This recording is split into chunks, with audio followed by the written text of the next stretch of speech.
Это последний бой То Сэня и Ван Линя. Иногда судьба сводит врагов не потому, что один из них должен победить, а потому, что лишь один способен унаследовать силу прошлого.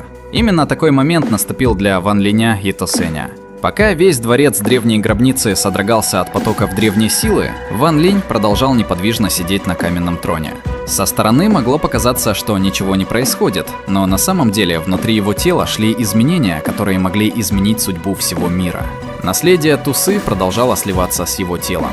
Между 7 звездами древнего бога на его лбу медленно появился едва заметный вихрь. Он был настолько слабым, что даже опытный культиватор не смог бы сразу его увидеть. Но именно этот крошечный вихрь был началом рождения 8-й звезды. Для любого древнего бога 8-я звезда означала переход на совершенно иной уровень существования. Это была граница, которую за всю историю смогли преодолеть лишь единицы. Но путь к этой силе был невероятно опасен. Стоило Ван Линю хоть на мгновение потерять контроль над своим сознанием, и вихрь мгновенно исчез бы, словно его никогда и не существовало. Тогда ему пришлось бы потратить тысячи, а возможно и десятки тысяч лет, чтобы снова приблизиться к этому моменту. Поэтому он полностью сосредоточился на наследии Тусы. В это же время перед ним происходило еще одно удивительное событие. Окаменевшее тело древнего дьявола внезапно задрожало. Из него с оглушительным гулом начала вырываться бесконечная дьявольская ци. Огромными потоками она устремилась прямо в тело Ван Линя, словно наконец нашла своего нового хозяина. Вся эта сила собиралась в его правом глазу. Постепенно внутри глаза начала формироваться звезда древнего дьявола. Сначала она была едва различимой, но с каждым вдохом становилась все ярче. Тем временем тело самого древнего дьявола начало меняться.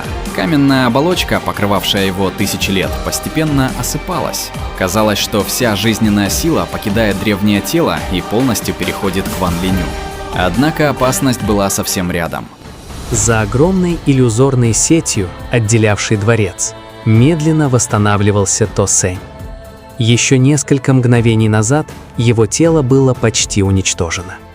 Но теперь мышцы, кости и плоть восстанавливались с пугающей скоростью. Всего за несколько вдохов он вернул большую часть своей силы. И это было неудивительно, ведь тело То Сэня когда-то принадлежало самому Тусы. А Тусы был не просто древним богом.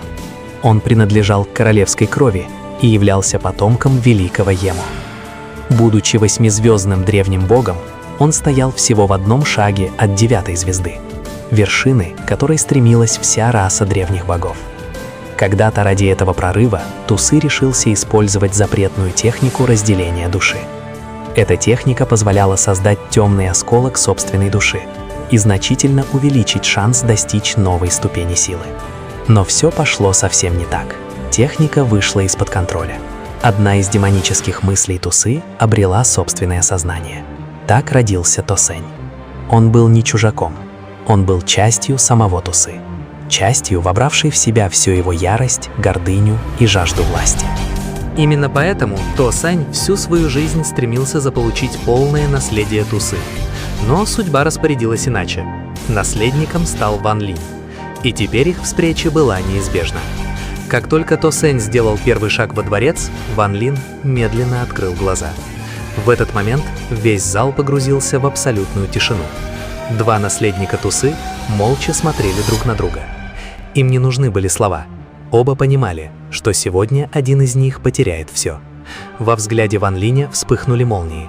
7 звезд древнего бога на его лбу начали быстро вращаться, а крошечный вихрь 8-й звезды продолжал становиться все устойчивее. То Сэнь больше не стал ждать. Он резко сорвался с места. Его кулак с невероятной скоростью понесся прямо к Ван Линю, разрывая пространство вокруг себя. Но Ван Линь даже не дрогнул. Он спокойно поднял левую руку, сжал ее в кулак и сделал один шаг навстречу своему врагу. В следующее мгновение 2 удара столкнулись. Грохот оказался настолько чудовищным, что весь дворец содрогнулся. Ударная волна разлетелась во все стороны, сметая все на своем пути. Так началась последняя битва двух наследников Тусы. Последний бой То Сэня и Ван Линя. Первое столкновение оказалось настолько мощным, что ударная волна прокатилась по всему дворцу древней гробницы. Даже почтенные Лин Дун и Джоу Цзинь, наблюдавшие за битвой, были отброшены далеко назад. Их внутренние органы получили тяжелые повреждения. и они сразу поняли – вмешаться в этот бой они больше не смогут. Лин Дун спокойно сел в стороне и начал восстанавливать силы. Он прекрасно понимал, что теперь все зависит только от Ван Линя. Джоу Дин же испытывал совсем другие чувства. Он смотрел на сражение с горечью. Лишь сейчас он окончательно осознал, насколько огромной стала разница между ним и Ван Линем. Все, что раньше казалось достижимым, теперь превратилось в недосягаемую вершину. Но настоящий ужас начался в следующее мгновение. Позади То Сэня внезапно вспыхнуло ослепительное сияние. Из него медленно поднялся исполинский силуэт, настолько огромный, что его голова словно упиралась в небеса. От одного его появления пространство вокруг начало дрожать, а древний дворец покрылся новыми трещинами. Это был Тусы. Не настоящий, а воплощение силы и памяти, скрытой внутри То Сэня. Его лицо не выражало ничего, кроме жестокости и презрения. Казалось, он смотрел на весь мир, как на нечто ничтожное. От его взгляда кровь стыла в жилах даже у сильнейших культиваторов. То Сэнь поднял руку, и одновременно с ним гигантский Тусы тоже медленно сжал кулак. Оба удара слились в одну разрушительную атаку и с ревом устремились прямо на Ван Линя. Но в этот момент произошло то, чего никто не ожидал. За спиной Ван Линя тоже начал появляться огромный силуэт. Сначала это была лишь размытая тень. Затем проявились очертания могучего тела. И уже через несколько мгновений перед всеми стоял еще один Тусы. Он выглядел абсолютно так же. Та же фигура, те же 8 звезд, та же несокрушимая сила древнего бога. Но стоило взглянуть ему в глаза, как становилось ясно. Это совершенно другой Тусы.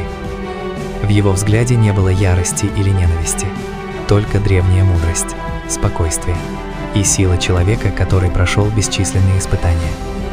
Если То Сэнь унаследовал демоническую сторону Тусы, то Ван Лин стал наследником его истинной воли. Два одинаковых исполина медленно подняли кулаки.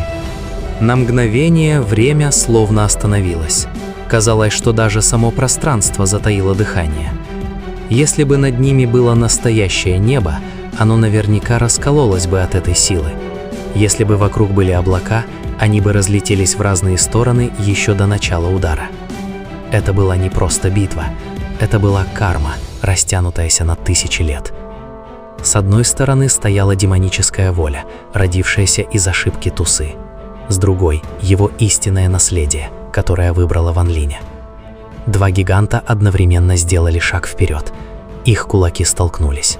Раздался грохот, похожий на рождение новой звезды.